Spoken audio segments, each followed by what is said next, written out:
Class 10-এর third চ্যাপ্টারের বংশগতি এবং কয়েকটি সাধারণ জিনগত রোগ সম্পর্কে আমরা জানব। প্রথমে যেটা আমরা আসছি সেটা হচ্ছে বংশগতি বা হেরিডিটি। হেরিডিটি বলতে আমরা কি বুঝি না, জীবের যে বৈশিষ্ট্যগুলো থাকে সেটা পরবর্তী বংশের মধ্যে সঞ্চারিত হওয়ার ঘটনাটাকে আমরা হেরিডিটি বা বংশগতি বলি। সাধারণত একটা জীবের যে বৈশিষ্ট্য থাকে তার বৈশিষ্ট্যগুলো তার পরবর্তী প্রজন্মের মধ্যেই সঞ্চারিত হয়ে থাকে। এখন আমরা যেটা দেখছি এখানে স্ক্রিনের মধ্যে সেটা সাঁতরা পাবলিশার্সের যে বইটি রয়েছে জীবনবিজ্ঞান ও পরিবেশ, ডক্টর দুলাল চন্দ্র সাঁতরা সম্পাদনায়, সেই বইয়ের কয়েকগুলো পেজকে আমি এখানে দেখাচ্ছি। তো থার্ড চ্যাপ্টারের মধ্যে যেটা আমরা এখানে প্রথমে দেখছি যে বংশগতির যিনি জনক তিনি হলেন গ্রেগর জোহান মেন্ডেল। মেন্ডেল একটা ছবিও রয়েছে। অস্ট্রিয়ার একজন ধর্মযাজক ছিলেন। তো উনি বংশগতি সংক্রান্ত কতগুলো তথ্য আবিষ্কার করেন। সেই তথ্য এবং সূত্রগুলোকে একত্রে বলা হয় মেন্ডেলবাদ, অর্থাৎ মেন্ডেলের আবিষ্কৃত বংশগতি সম্পর্কিত তথ্য এবং সূত্রগুলোকে একত্রে আমরা কি বলবো? মেন্ডেলবাদ বলবো।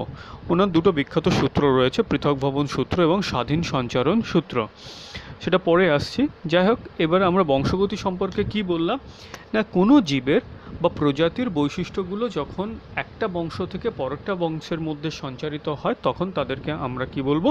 বংশগতি বা হেরিডিটি বলবো। আমরা এর আগে জিন সম্পর্কে জেনে এসেছি, জিনের বৈশিষ্ট্যগুলো যে পরবর্তী বংশের মধ্যে সঞ্চারিত হয় সেখানেও আগের চ্যাপ্টারে কিছুটা হলেও আলোচনা করেছিলাম। যদি আমরা একটা আম গাছের বীজ পুঁতে দিই, দেখব কি যে তার থেকে একটা আম গাছই হচ্ছে, এই নয় যে তার থেকে একটা তেঁতুল গাছ জন্মাবে। তো সবসময় কি হয়, তার মানে ওই আম গাছের যে বৈশিষ্ট্যগুলো ছিল সেই বৈশিষ্ট্যগুলোই আমের বীজের মধ্যে আছে, সেই বীজ থেকে নতুন আম গাছের সৃষ্টি হয়েছে। ঠিক আছে, এরপরে যদি দেখি, যদি একটু যাই, মিউটেশন বা পরিব্যক্তি ভ্যারিয়েশনের কথা বলা হয়েছে। আচ্ছা, এখানে যেটা বলা হয়েছে বিভেদ কি? বিভেদ হচ্ছে আমার আর তোমাদের মধ্যে যে পার্থক্য, এটাই হলো বিভেদ। বা তোমাদের মধ্যে যে পার্থক্য, একই ভাই বোনদের মধ্যে যে পার্থক্য, তার মানে কি আমরা সবাই কিন্তু হিউম্যান বিংস, মানুষ, একই প্রজাতিভুক্ত, হোমোসেপিয়েন্স আমরা সবাই, কিন্তু প্রত্যেকের থেকেই আমরা আলাদা, প্রত্যেকেই আলাদা। এটাই হলো ভ্যারিয়েশন বা ভেদ বা বিভেদ। একটা জীবের মধ্যে সমস্ত বৈশিষ্ট্য বা জিন এক থাকলেও আমাদের মধ্যে যে পরিবর্তন হয় সেটা হতে পারে প্রাকৃতিকগত এবং জিনগত কারণও হতে পারে।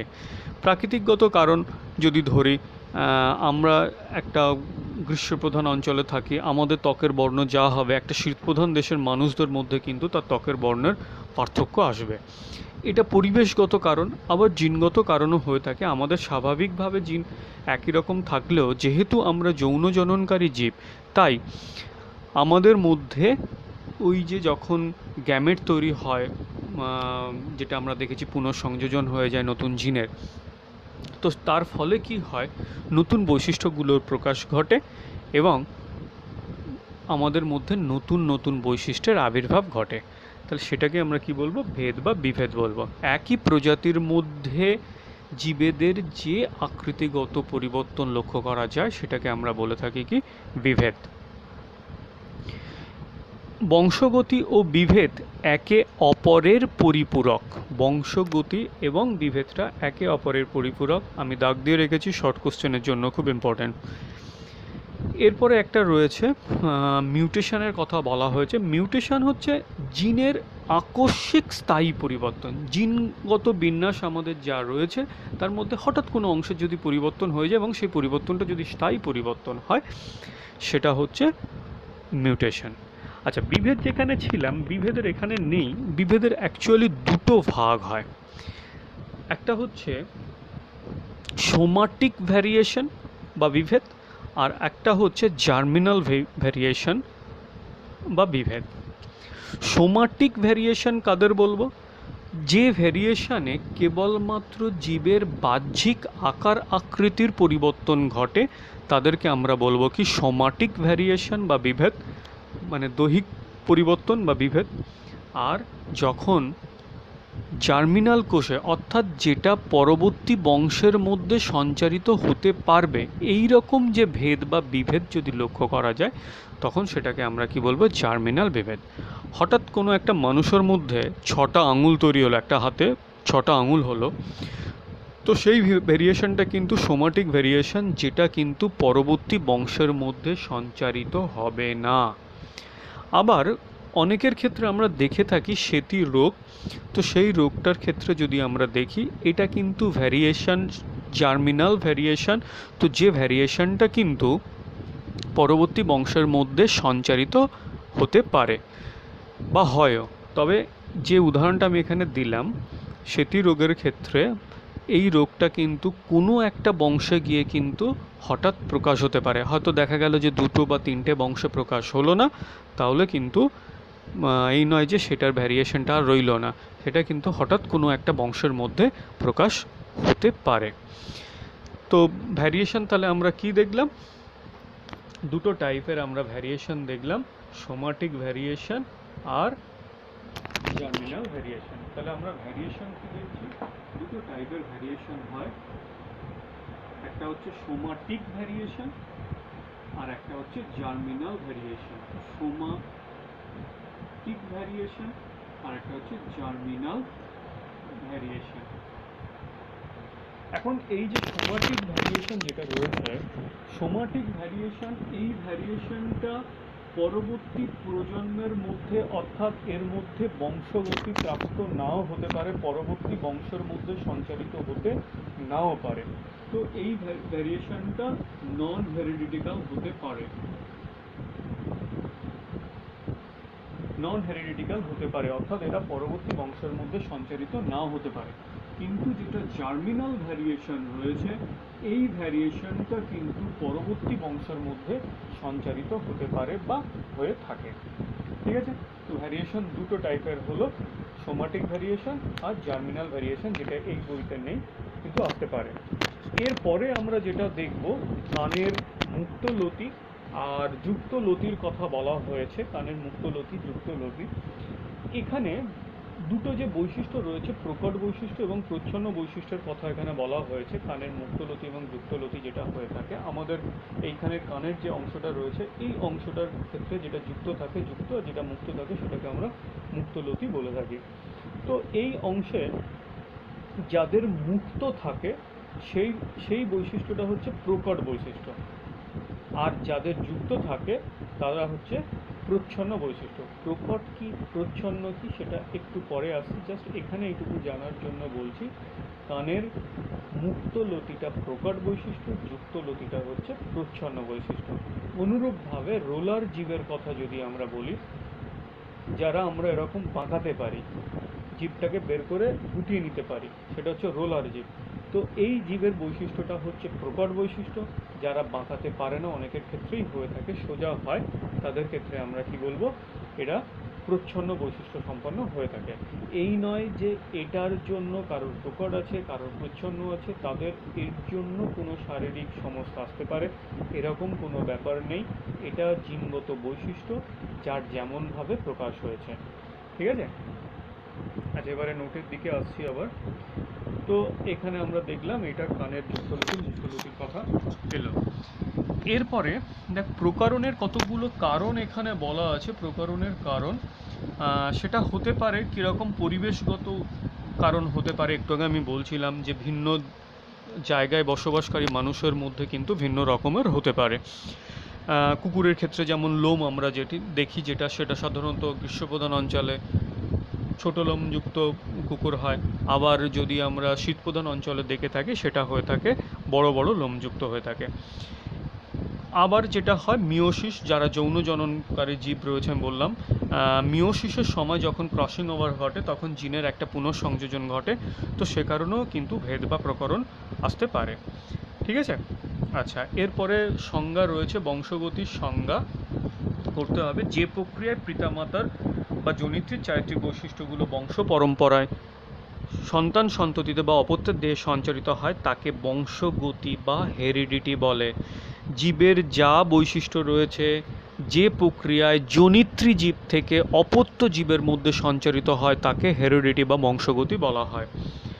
প্রকরণ কি ভ্যারিয়েশন অলরেডি বলেছে যে জিনগত কারণে বা পরিবেশগত কারণেও হতে পারে।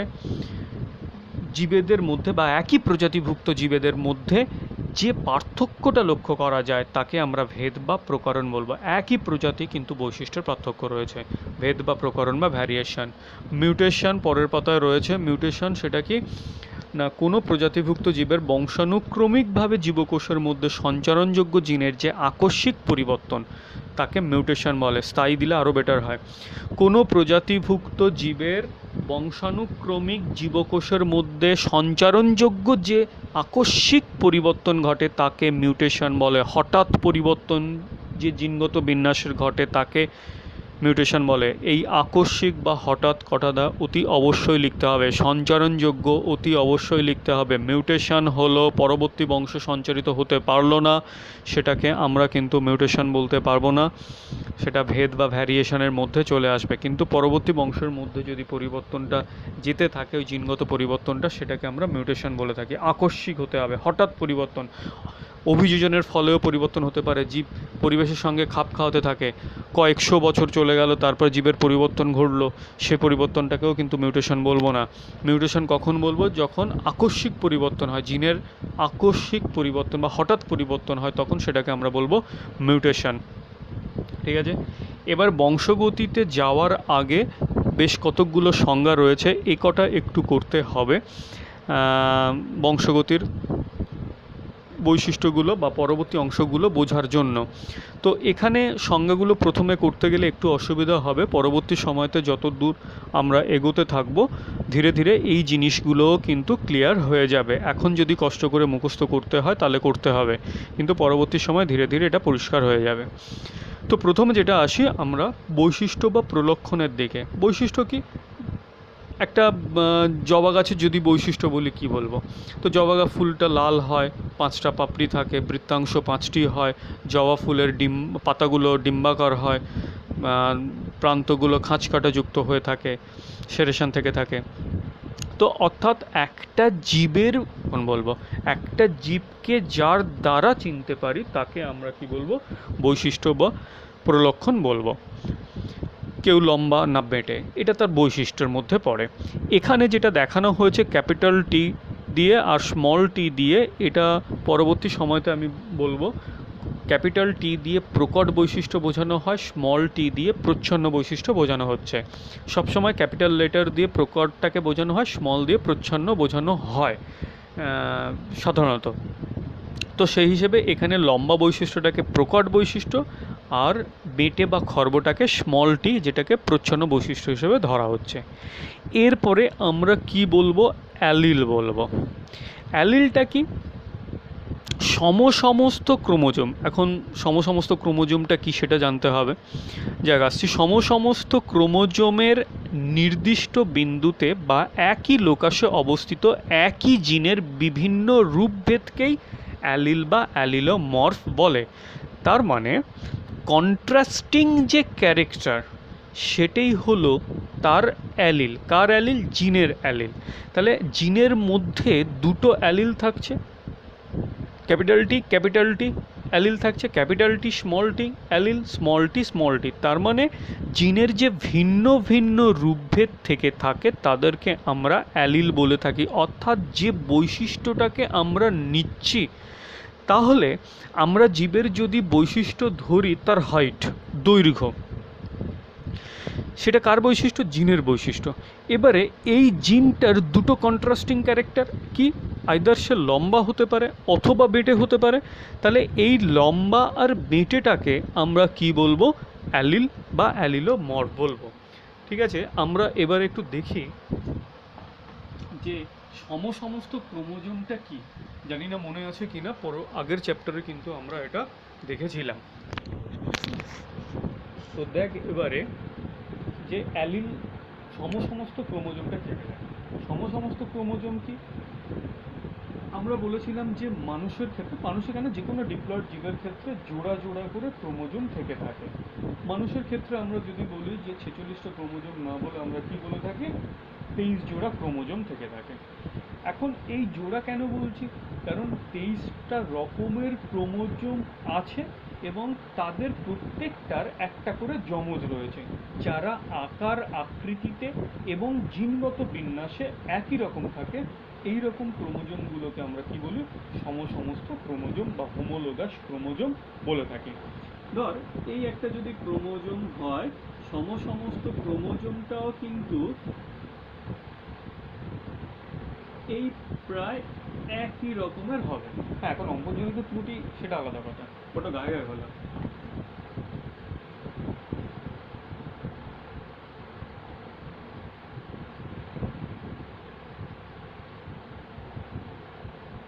এবারে লোকাস কাদের বলবো, পরবর্তী সময় সংজ্ঞাতে আছে বা লোকাস কাদের বলবো না, ক্রোমোজোমের যে অংশের মধ্যে জিন অবস্থান করে, অর্থাৎ ক্রোমোজোমের মধ্যে জিনের বাড়ি, জিন যেখানে থাকে সেটাকে আমরা বলতে পারি কি লোকাস।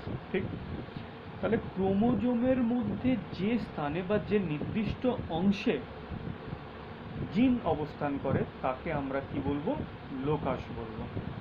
এবারে এক একটা সমস্ত ক্রোমোজোমের ক্ষেত্রে যদি আমরা ধরি, এটা একটা লোকাস, এটা একটা লোকাস, এটা একটা লোকাস, এটা একটা লোকাস, অনুরূপভাবে তার সমস্ত ক্রোমোজোমের সেম লোকাস থাকবে, কারণ তারা আকার আকৃতিতে একই রকম রয়েছে। এবারে এখানে যদি আমি এ জিন থাকে, তাহলে তার যে সমস্ত ক্রোমোজোম হবে, জিনগত বিন্যাস যেহেতু এক হবে, তাহলে তার এই অংশ কিন্তু একই জিন থাকবে। এখানে যা জিন এখানে তাই জিন, এখানে যা জিন এখানে তাই জিন, এখানে যদি এফ জিন থাকে এখানে এফ জিন, এখানে জি জিন থাকলে এখানে জি জিন থাকবে। হলো। এইবারে এই যে জিনগুলো রয়েছে, এই যে জিনগুলো রয়েছে সমস্ত ক্রোমোজোমের মধ্যে, এবারে ধরো এই যে দুটো জিন রয়েছে, এই জিনটা একটা বৈশিষ্ট্যর জন্য দায়ী, সেটা কি হাইট, অর্থাৎ দৈর্ঘ্যের জন্য দায়ী। এখন দৈর্ঘ্যটা কার বৈশিষ্ট্য, একটা জিনের বৈশিষ্ট্য। এখন এই হাইটের আবার দুটো কন্ট্রাস্টিং ক্যারেক্টার বা দুটো বিপরীত বৈশিষ্ট্য রয়েছে, সে লম্বা না সে বেঁটে বা খর্ব।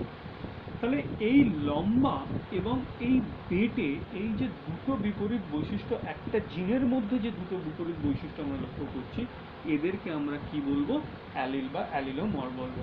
তাহলে এই দুটো জিনকে আমরা কি বলতে পারি, এই দুটোকে বলতে পারি কি অ্যালিল বলতে পারি। দুটো জিন নয়, একটা জিনের যে রূপভেদ রয়েছে সেটাকে আমরা কি বলতে পারি, অ্যালিল বলতে পারি। এবারে তার মানে কি হলো, সংজ্ঞা অনুযায়ী কি সমস্ত ক্রোমোজোম, দুজন সমস্ত ক্রোমোজোম, এই সমস্ত ক্রোমোজোমের একই লোকাসে অবস্থিত যুগ্ম জিনকে বা জিন জোড়াকে বা জিনের রূপভেদকে অ্যালিল বা অ্যালিলোমর বলবো।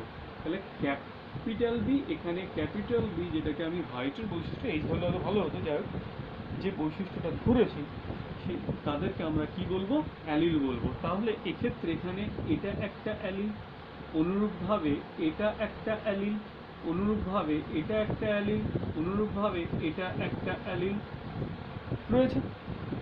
এবারে এখানে ইচ্ছে করেই আমি ক্যাপিটাল লেটার স্মল লেটার মিশিয়ে লিখেছি, capital B capital B, capital A, small C, small D রয়েছে।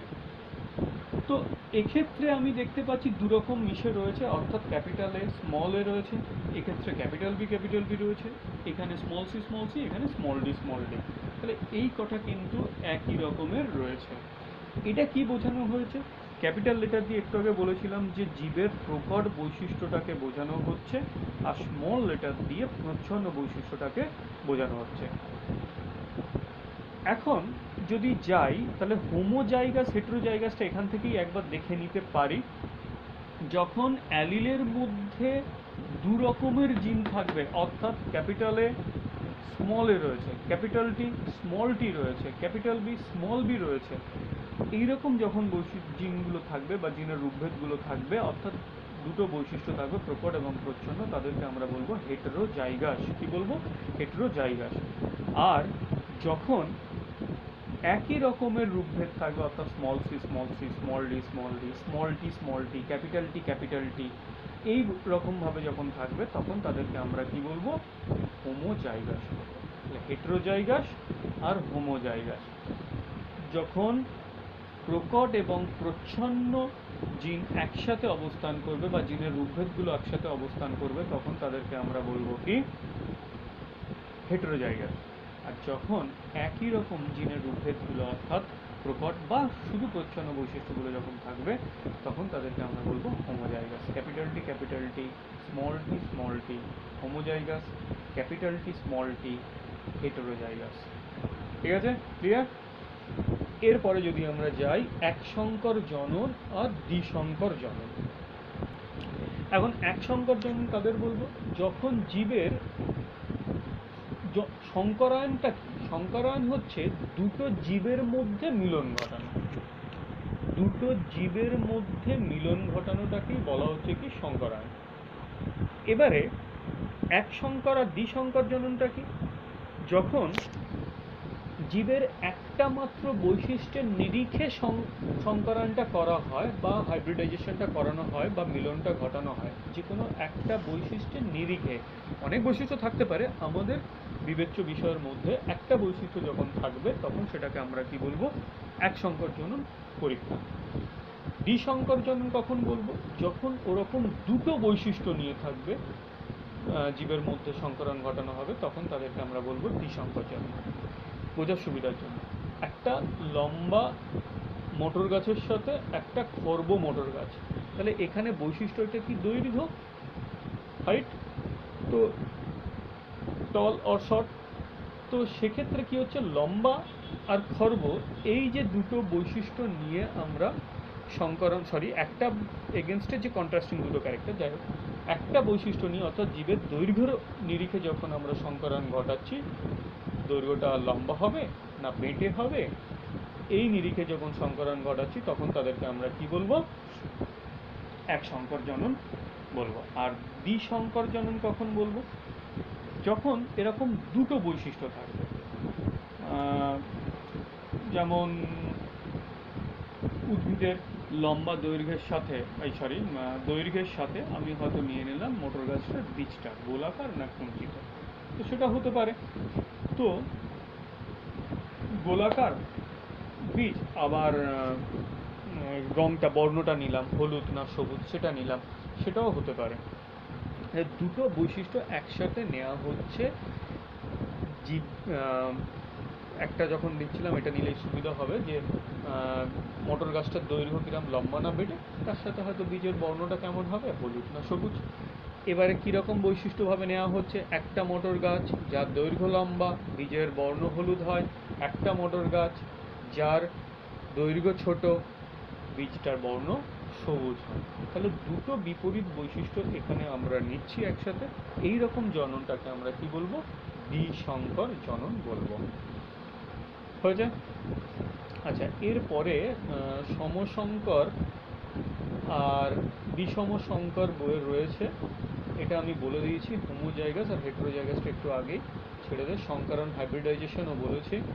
আচ্ছা, বিশুদ্ধ জীব আর সংকর জীব যদি আমরা যাই, ওই যেটাকে আমরা অ্যাকচুয়ালি হোমোজাইগাস বলছি, হোমোজাইগাস যেটাকে আমরা বলছি সেটা হলো বিশুদ্ধ, আর যেটা হেটেরোজাইগাস হয় সেটা হচ্ছে সংকর প্রকৃতির হয়ে থাকে। ঠিক আছে? ক্যাপিটাল টি বিশুদ্ধ আর ক্যাপিটাল টি স্মল টি এটা হচ্ছে সংকর প্রকৃতির হয়ে থাকে। এরপরে জনিত্রী জনু আর অপত্য জনু কি? জনিত্রী জনু কি না, যাদের মধ্যে সংকরায়ন ঘটানো হচ্ছে তারা জনিত্রী, আর সংকরায়ন ঘটানোর ফলে যারা উৎপন্ন হচ্ছে তাদেরকে আমরা বলবো অপত্য জনু। তাহলে জনিত্রী অর্থাৎ পিতামাতা আর সন্তান সন্ততি হচ্ছে জনিত্রী জনু। এবারে যদি আমরা দেখি এইখানটাতে, যে ধর জনিত্রী জনু যদি আমরা দেখি সেটা কীরকম রয়েছে, যৌন জননকারী জীবের বা মোটর গাছের ক্ষেত্রে যদি আমরা দেখি, ক্যাপিটাল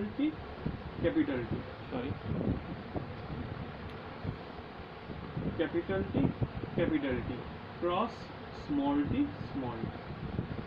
এখানে যেটা নেওয়া হয়েছে দুটোই কিন্তু বিশুদ্ধ জীব। কেন? কারণ এখানে শুধু ক্যাপিটাল টি, এখানে শুধুই স্মল টি রয়েছে। আচ্ছা, এখানে যে চিহ্নটা আমি দিলাম, একটা পুং চিহ্ন, একটা স্ত্রী চিহ্ন দেওয়া হয়েছে। পুং চিহ্ন কিরকম দেওয়া হয়? সাধারণত এরকম দিয়ে এইরকম দেওয়া হয়, অর্থাৎ পুরুষরা যুদ্ধে যাবে, তো সেই যুদ্ধের এটা প্রতীক হিসেবে ধর ঢাল, আর এটা হচ্ছে বর্ষা, বললাম এখান দিয়ে যুদ্ধ করবে পুরুষরা। আর এটা স্ত্রী চিহ্ন দেওয়া হয় হার্ট না করে, কাউকে হার্ট না করে বলছি। মহিলাদের জন্য এটা ধর আয়না, এটা আয়নার হ্যান্ডেল ধর, তো গোল, নিচে যোগ চিহ্ন। তো এটা দিয়ে আমরা কি বোঝাই? এটা বোঝাই যে স্ত্রীদের চিহ্ন। সবসময় সংকরণের ক্ষেত্রে পুং চিহ্ন, স্ত্রী চিহ্ন অতি অবশ্যই দিতে হবে। এখানে ক্রস সাইন অবশ্যই দিতে হবে। এই জনুটাকে আমরা কি বলবো? পি জনু বা প্যারেন্টাল জনু বলবো। কি বলবো? পি জনু বা প্যারেন্টাল জনু বা জনিত্রী জনু বলবো। অর্থাৎ এই দুটো জীবের মধ্যে সংকরণ ঘটানো হচ্ছে, যেটা কি কি? লম্বা মোটর গাছ আর একটা রয়েছে খর্ব মোটর গাছ। এইবারে এই লম্বা মোটর গাছ থেকে যখন গ্যামেট উৎপন্ন হবে, গ্যামেট আমরা জানি যদি এটা ডিপ্লয়েড হয়, হ্যাপ্লয়েড হয়ে গিয়ে ক্যাপিটাল টি, এখানে আসবে স্মল টি, অর্ধেক হয়ে যাবে ক্যাপিটাল টি স্মল টি। এটা ডিপ্লয়েড ছিল 20T। এখানে যদি আমরা ধরি বাবা এরকম একটা গ্যামেট সমস্ত ক্রোমোজোম ছিল একটা জীবের মধ্যে, এখানে ক্যাপিটাল টি ছিল, এখানটায় ক্যাপিটাল টি ছিল, তা এটা একটা গ্যামেটে গেল, এটা একটা গ্যামেটে গেল। আমরা মিয়োসিসে দেখেছি দুটো সমস্ত ক্রোমোজোম দুটো বিপরীত দিকে মেরুতে চলে যায়। তো সেই হিসেবে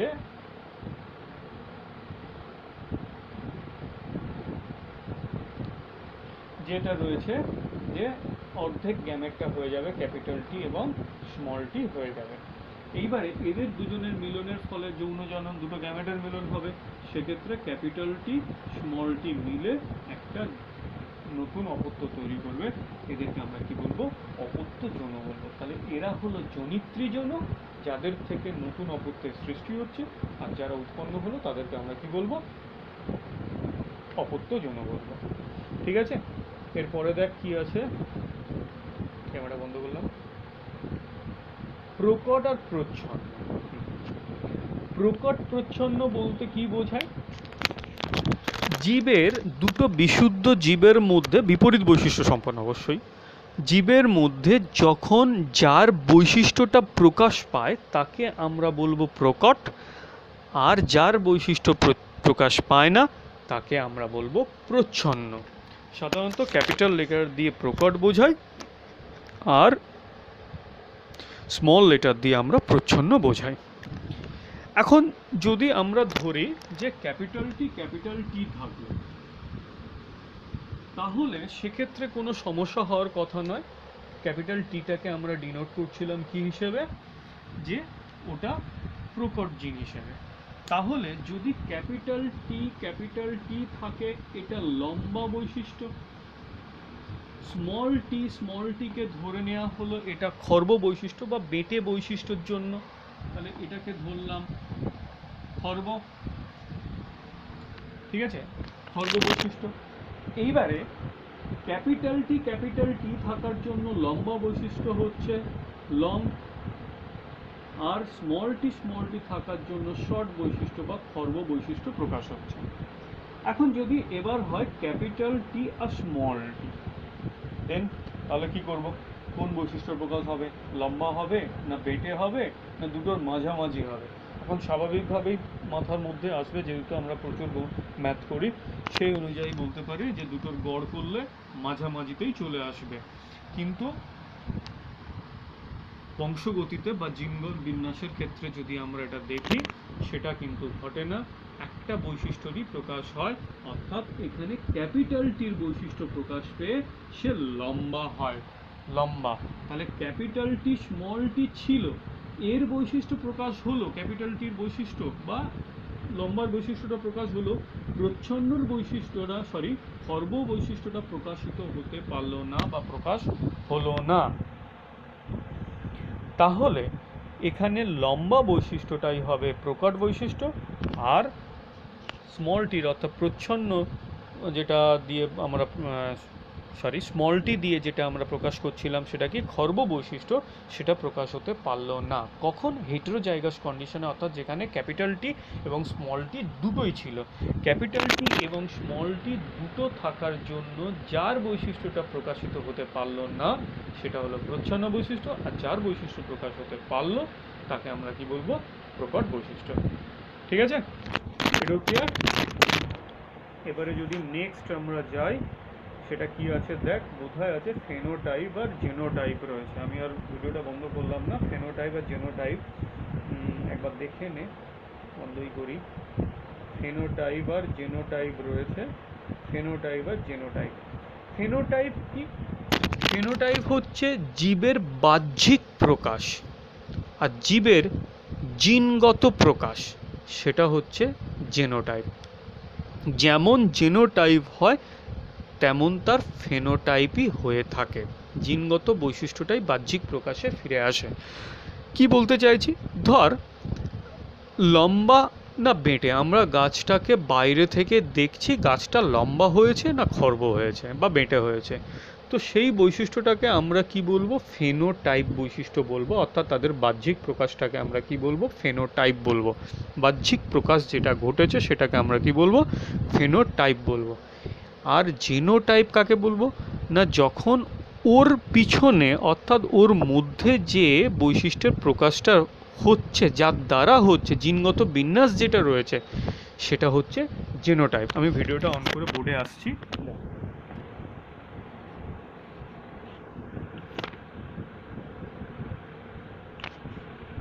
যদি আমরা দেখি একটা বাড়ি তৈরি করতে গেলে তার একটা প্ল্যান লাগে বা ম্যাপ লাগে, তো প্ল্যান যেমন থাকে, প্ল্যান যেমন হয় সেই অনুযায়ী একটা বাড়ি তৈরি হয়।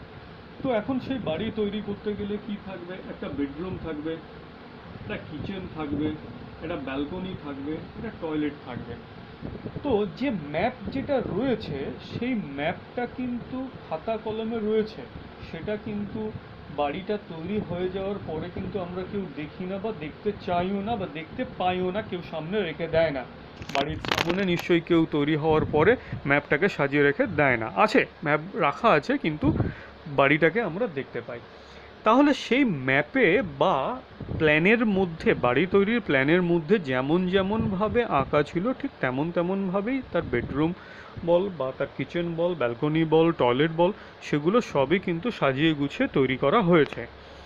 তো এক্ষেত্রে বাইরে থেকে আমরা কি দেখতে পাচ্ছি? বিল্ডিংটাকে দেখতে পাচ্ছি, বিল্ডিংয়ের বৈশিষ্ট্যটা কেমন রং টং হয়েছে বা সুন্দর দেখতে কি হয়েছে না হয়েছে সেটা আমরা দেখতে পাচ্ছি। সেটাকে মনে কর তার ফেনোটাইপ বৈশিষ্ট্য, কার? বাড়িটার ফেনোটাইপ বৈশিষ্ট্য। এখন ওই বাড়িটা কিভাবে তৈরি হয়েছিল, তার এস্টিমেট কত ছিল, কত ইট বালি লেগেছে বা কিভাবে ড্রয়িংটা হয়েছিল, সেটা একটা ম্যাপের মধ্যে বা একটা প্ল্যানের মধ্যে রাখা আছে, সেটাকে মনে কর জেনোটাইপ। তাহলে আমরা যখন উদ্ভিদের ক্ষেত্রে দেখছি উদ্ভিদটা লম্বা হবে না বেঁটে হবে, বা লম্বা হয়েছে না বেঁটে হয়েছে, সরি হবে বলাটা ভুল, লম্বা হয়েছে না বেঁটে হয়েছে, আমরা গাছটাকে দেখতে পাচ্ছি, উদ্ভিদটাকে দেখতে পাচ্ছি, লম্বা না বেঁটে, সেটাই হলো ফেনোটাইপ। অর্থাৎ উদ্ভিদের বাহ্যিক বৈশিষ্ট্য যেটা রয়েছে, লম্বা না বেঁটে বা যে কোনো বৈশিষ্ট্যই হোক না কেন, সেটা হচ্ছে তার ফেনোটাইপ বৈশিষ্ট্য। এবারে তার অন্তরে অর্থাৎ কি জিনগুলো থেকে তার এই বৈশিষ্ট্যটা প্রকাশ হয়েছে সেটা হলো জেনোটাইপ। এখন দেখ, আমরা যদি বেঁটে বা খর্ব ধরি উদ্ভিদের বৈশিষ্ট্য, সেখানে অ্যালিল নিয়েই হবে, অর্থাৎ দুটো করে থাকবে তার জিনের রূপভেদগুলো।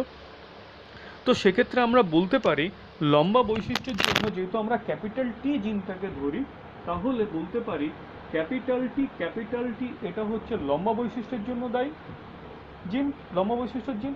আর স্মল টিটা হচ্ছে এটা খর্ব বৈশিষ্ট্যের জন্য। এখন আর একটাও তো হতে পারে ক্যাপিটাল টি স্মল টি, আমরা একটু আগে দেখেছি যার প্রকট বৈশিষ্ট্য থাকে তার বৈশিষ্ট্যটা প্রকাশ পায়, যার প্রচ্ছন্ন বৈশিষ্ট্য তার বৈশিষ্ট্য কিন্তু প্রকাশ পায় না। তো সেক্ষেত্রে এই যে ক্যাপিটাল টি এটাও লম্বা, ক্যাপিটাল টি স্মল টি এটাও লম্বা, এটা স্মল টি খর্ব, এটা তো বাহ্যিক বৈশিষ্ট্য যা দেখতে পাচ্ছি সেটা অনুযায়ী আমরা বলেই দিতে পারি জেনোটাইপ, যেহেতু আমরা জেনে গেছি।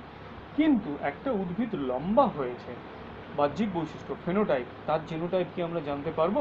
যতক্ষণ না তার ক্রোমোজোমগুলো থেকে আমরা জিন বের করে দেখছি ততক্ষণ পর্যন্ত কিন্তু আমরা তার বৈশিষ্ট্য বলতে পারবো না, জেনোটাইপ বৈশিষ্ট্য বলতে পারবো না। কারণ ক্যাপিটাল টিও যা লম্বা, ক্যাপিটাল টি স্মল টিও কিন্তু সেই লম্বায় রয়েছে, অর্থাৎ উদ্ভিদের হাইটটা সেরকমই রয়েছে, বাহ্যিক বৈশিষ্ট্যটা একই রকম রয়েছে। তাহলে জীবের যেটা বাহ্যিক বৈশিষ্ট্য সেটা হবে যে ফেনোটাইপ, আর যেটা জিনগত প্রকাশ সেটাকে আমরা কি বলবো? জেনোটাইপ। ঠিক আছে, আজকের এই পর্যন্ত থাক, এইটুকু তৈরি হোক, আবার পরের দিনে এর পরবর্তী অংশগুলোর মধ্যে আসছে।